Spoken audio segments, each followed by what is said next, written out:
Yakumsebenzi acabanga ukukhetha ukubuyela esontweni eNazaretha izokhetha inkosazana. Laba abanye owabamithisayo abashiye ngaphandle. Kuthiwa le nkosana yafike yayikhetha inkosazana, yayishada. Wayenza konke nje kwakubo, wamthatha wohlala naye kwakhe. Kuthiwa le nkosana bahlala iminyaka abantwana bangabatholi. Le nkosana enkosini yafika yathi baba, ngiyikhethile inkosazana. Iyintombi nto, iyitshitshi phaqa. Kodwa abantwana ngibatholi. Bathi yathi inkosi mntanami, mina ngangikupha abantwana abathathu.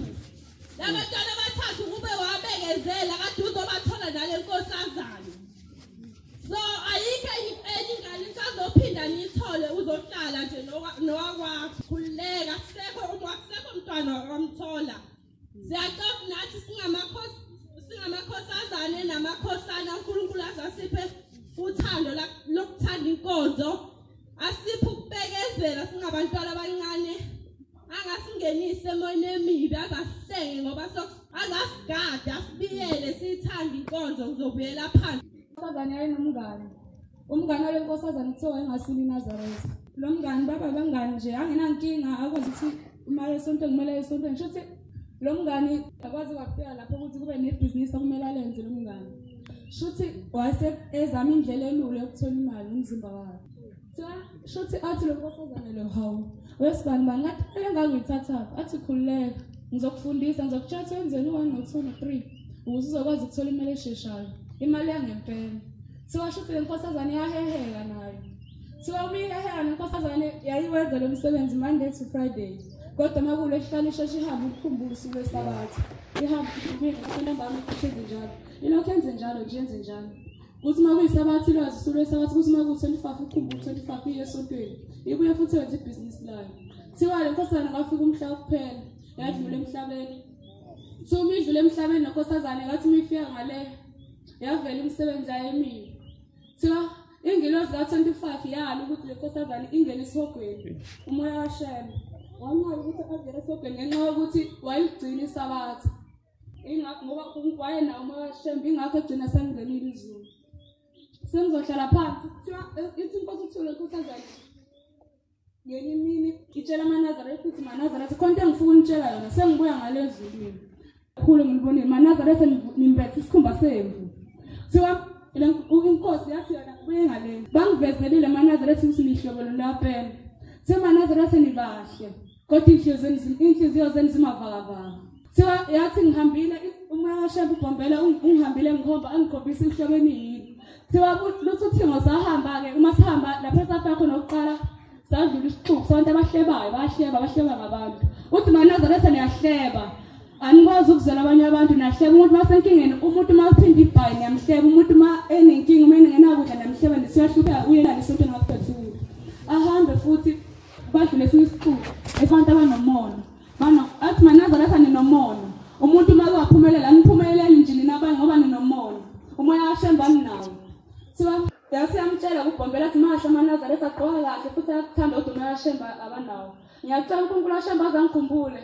Kuthi nami uma ekhumbula abantwana bakhe abayingcwele nami ngikhumbule ngibe nawo umoya waShembe Nkosi usenibuzini. Iyakhetha unyaka.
Lona oguqile ngaphambili uanele wakaZungu osuka ethempelini lasenkamisweni ngaphansi kwamshumayeli Khumalo nomkhokheli mamanzi nomfundisi uNomala eBomvu. Bantwana basezulwini ngingumntwana nami ngimncane. Kodwa sengizwile ngaye ukuba ngisukume ngifakazi.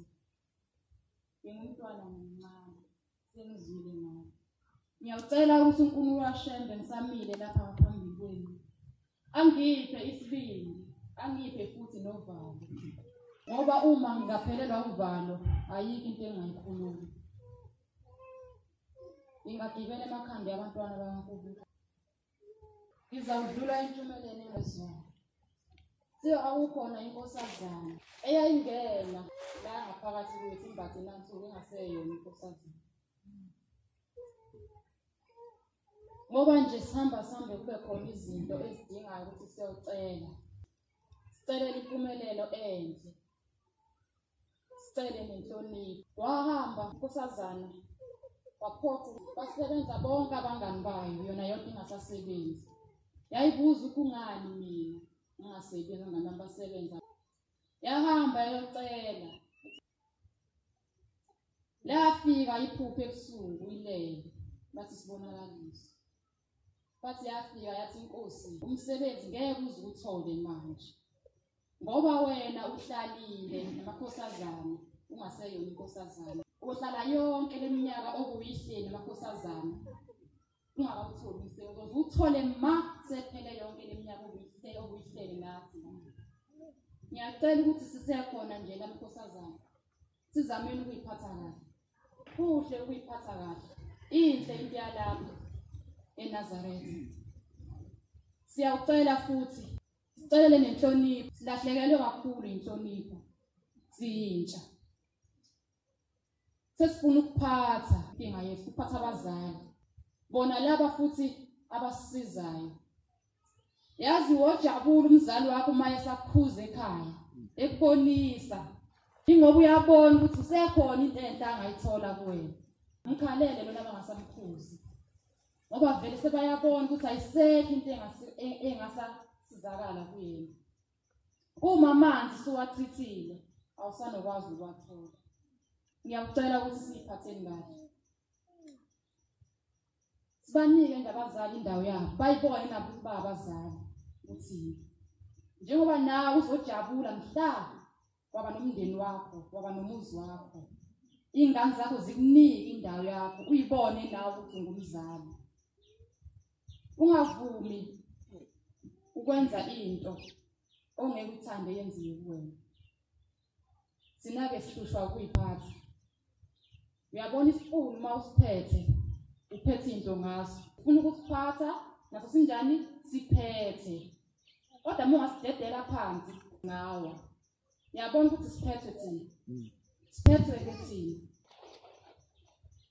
Ubona inkosana iyangena emzini wobaba, ifaka isigqoko, ifaka ama-earphone, ifaka kanje emaphaketheni. Inkosana, ozwa kanjani? Ozwa kanjani? Umzali uyakhuluma, awuzi ufaka ama-earphone. Eze kuwe wathi ngikhuluma nawe. Uyabona ukuthi ulahlekelwe. Ulahlekelwe kakhulu. Abazali manje sebahamba bagcina inkomo sibakhona amakhosana. Umzali ahambe akhuphuka hamba agcina inkomo uhleli wena.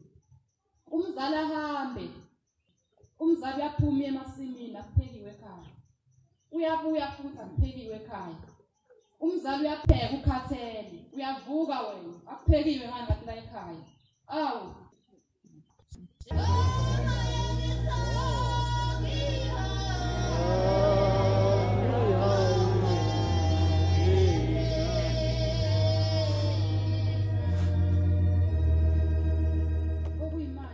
Sikhohlwe lento esikuyona. Ngoba siyakhona uma sesiphumile ngaphandle. Kuthiwa sizana kuleli banda ayigqoki ibhuluku. Ayiwaluka mase ayigcobi siyagcoba. Sawukele baba. Noma ngaba unayo ingane kodwa awumoceleni bengini. Celele nathi. Indlela namuhla isilahlekelwe. Sibona nje sithi ngaka ingoba sidalile. Siyasho silahlekelwe kithi. Siyacela ukuthi uNkulunkulu waShembe asiphe inhlonipho, asiphe nokuziphatha, asithoba. Bona nje kwenza izinto kangaka ingoba sesinokuhlekana. Siwa khona into oyithwesa yona. Khona into othwesa abazali, kube khona othwesa abaphansi. Thina sesithosa thina umthwalo, thwesa nabazali. Ukuthi umzali mayebona into komunye umuntu ahleke. Akuhlekwa, ayihleke into yakwenye indawo. Khulekela lokho kwakho ongakafiki kuwena, sikhulekele wena ongakafiki kuwena. Uthi Nkosi ngabe mina kimpo kanjani? Mase mkhulekeli into ya osokumvelele, sikhulekele wena. Uthi ngabe mina kofika kunjani? Sina ke sibasithwesa abazali manje. Umzali uhambe yahleka, sawa ukudengana abanikhulele. Khulekele yakhe ingane. Khulekele yakhe ingane. Uyiyeke yaloyana. Thwesa abazali bezinye inkinga ezisithwesa thina. Nami ngumntwana omncane. Ngizobela ngezandla ukuthi kusabazele amen. Siyabonga ukuthi uNkulunkulu waShembe usikhumbulile kwashalisa isikhathi umphefumulo sahlangene nyama. Sacela uNkoshayo azasikhumbule sabantwana bakhe abancane. Azasithuke iphasela. Asikuze lokukhophana lomtha. Sacela uNkoshayo azasipha amandla okuba senze izinto ezilungile. Asikhumbulile abazali bethu. Ababheka abathanda abandisele insuku zokuphila. Ngoba silapha kungenxa yabo abazali bethu ukuthi basiphile imali saze sazofikela kuleli thempeli lakhe lengcwele. Siyabonga ukuthi uNkulunkulu waShembe usikhumbulile. Wasihlenga waba nathi kulesi sikhathi esikuso. Wasigcina wasikhumbula.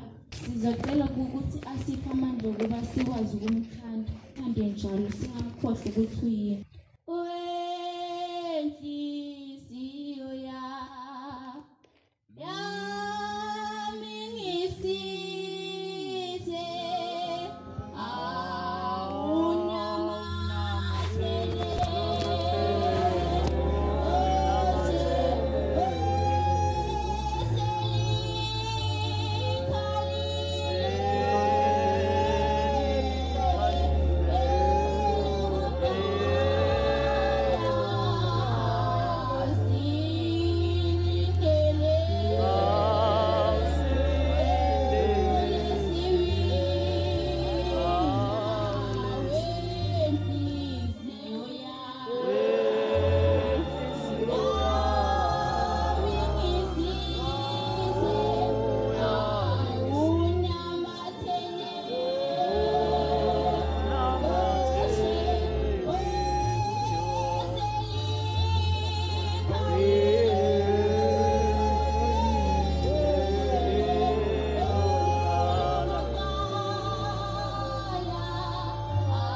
Nobaba wayesekhulile. Mangithi ubaba wayesekhulile, umuntu usuke esekhulile ngokomqondo nangokwenyama. Manazaretha kuthiwa lo baba wayesekudlula isikhathi eside engaganiwe. Wasiyahamba waye enkosini. Yafike inkosi yamkhombe osazane. Wahamba lo baba waye ngule nkosazane bamkhombe yona. Yafika inkosazane yavuma. Kwathi kunjalo sebaphindele emakhaya bathi abangani bale nkosazane akwazi. Yazi ngeke uthi umuhle kanjena ungelahle kanjena bese shada nalela khehle. Le nkosazane yanqaba amaNazaretha. Yanqaba inkosazane amaNazaretha. ubaba waphatheka kabuhlungu kwaze wafika iy'nsuku zakhe zokuthi ehambe emhlabeni esephathe. Le nkosazane kwadlula iminyaka eminingi ingashadile. Abangani bayo lena abathena kwazi ukuthi ishade nekhehla elidala sebeshadile. Yahamba enkosini yathi baba bengizocela umendo. Yamziba inkosi okokuqala yaphinda le nkosazane eManazaretha yathi baba bengizocela umkhwenyana ozongithanda ngishade. Yaphinda eManazaretha inkosazane inkosi yamziba ngathi ayimuzwa. Yaphinda eManazaretha le nkosazane yathi baba bengizocela umendo. Yamziba futhi inkosi yasiyaduka yahamba. Kwathi ebusuku ilele wafika ubaba kuyo ngobunono. Wafike wathi nkosazane ngibonile ukuthi ufikile kimi uzocela umendo. Kade ngakuziva inkinga ikhonto kade ngisayenza. Lo mendo owucelile ukhona ngicela sihambe ngiyokhombisa wona. Manazaretha kuthiwa bahambi bangelide. Yayisethi inkosazane mina baba sengiphathele manje kanti asifiki kumendo wami. Yathi inkosi yona sesizofika ngani yami asiqhubeke sihambe. Baqhubeka bahamba Manazaretha bafika emathuneni. Ubaba waselikhomba ithuna lalo baba emdala. Wathi nkosazane ngani yami na umendo wakho lapho khona. Yathi nkosazane baba kanjani umendo wami usemathuneni. Wathi ubaba uyakhumbula ubaba efikile ethi uzocela ufuna ukuyenza inkosazane ehloniphekile. Wathi wena aya ngeke ngikwazi ukuthanda nobaba osekhulile. Yiwo kumendo wakho thina boShembe lona ebekade sikubekele wona. Umendo wakho bukade ubhale ezulwini. Manje awusekho omunye esikubekele wona. Manazaretha ngiyacela ukuthi nami uNkulunkulu kaShembe engikhumbule ngiphathe